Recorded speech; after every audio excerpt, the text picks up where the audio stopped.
చేసింది రాంగే ఒకేలా మరి నువ్వెందుకు ఇప్పుడు అక్క చేసింది రాంగే నువ్వు ఏడ్చుకుంటూ చెప్పొద్దు కామ్గా చెప్పడం ప్రాక్టీస్ చేయి అక్కకి ఇచ్చే పనిష్మెంట్ అక్కకి ఇస్తావు అక్క కోపాన్ని ఎట్లా కంట్రోల్లో పెట్టాలో అట్లా పెడతావు నువ్వు నీ ఏడుపుని కంట్రోల్లో చేసుకోని చెప్తుండ నాన్న అదొక్కటే నువ్వు చేయాల్సిన పని అర్థమైందా నీకు ఒక పనిష్మెంట్ ఇప్పుడు నువ్వు మూసుకొని నేనేం చెప్పినా ఎందుకు నాన్న ఏంటి అని అడగరాదు నువ్వు ఏ పనిష్మెంట్ నాన్న ఏం నాకు ఇది పనిష్మెంట్ నేనైతే నాన్నకు చెప్పింది నాకు వద్దు నాకు ఏంది నీకు 20 days కి అమ్మని చెప్పు చెప్పు నువ్వు చెప్పని రాదు వాడిని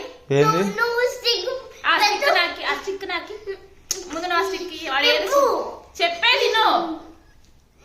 వాడు చెప్పని వాడు పోతున్నా చెప్పు నాన్న నీ పనిష్మెంట్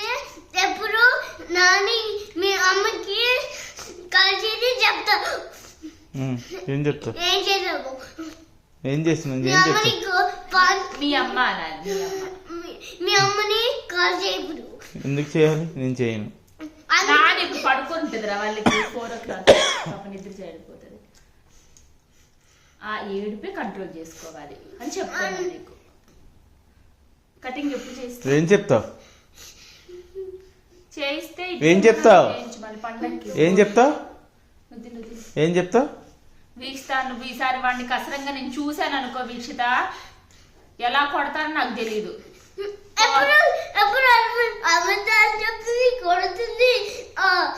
అదే విషయాన్ని నార్మల్గా చెప్పు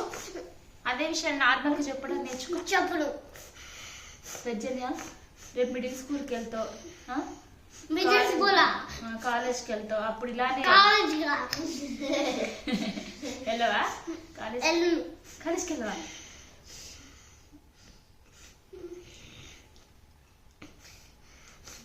లేకపోతే నాన్నకి ఇండియాకి పంపించాలి అప్పుడు మన ఎవరు ఇస్తారు మన నాన్న డిపెండెన్సీగా నాన్న వీసా మీద కదా మనం ఉన్న నాన్న పంపిస్తే మనం కూడా వెళ్ళాలి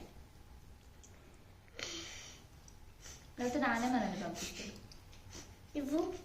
ఏంటి తప్పు నాన్న తప్పు అలా అస్సలు చేయకూడదు పెద్దన్య నీకన్నా పెద్దోళ్ళు అస్సలు కొట్టకూడదు నువ్వు సరేనా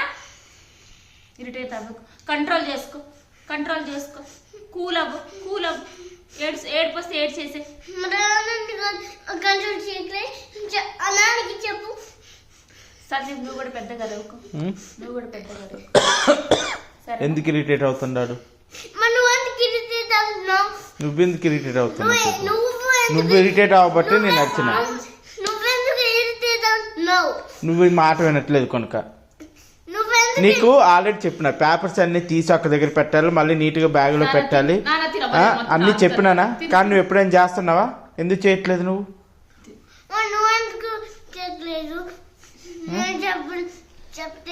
నేను చెప్పింది నువ్వు వినాలి నువ్వు చెప్పింది నేను కాదు నాన్న కూడా వింటే డబ్బులు ఇవ్వను కానీ ఇచ్చిండు కదా నీ మాట ఆ గిఫ్ట్ కొన్నాడు కదా ఆ టైటానిక్ కొన్నాడు కదా నువ్వు అడిగినా కొంటాడు కదా మరి నీకు కొత్త ప్యాంట్ తెస్తాడు కొత్త షర్ట్ తెస్తాడు నీకు డాన్స్ బెడ్రూమ్ కి ఫోన్ చూసుకో నేను వెళ్ళను రా నా ఇష్టం నువ్వు నా ఇష్టం నేను ఎక్కడ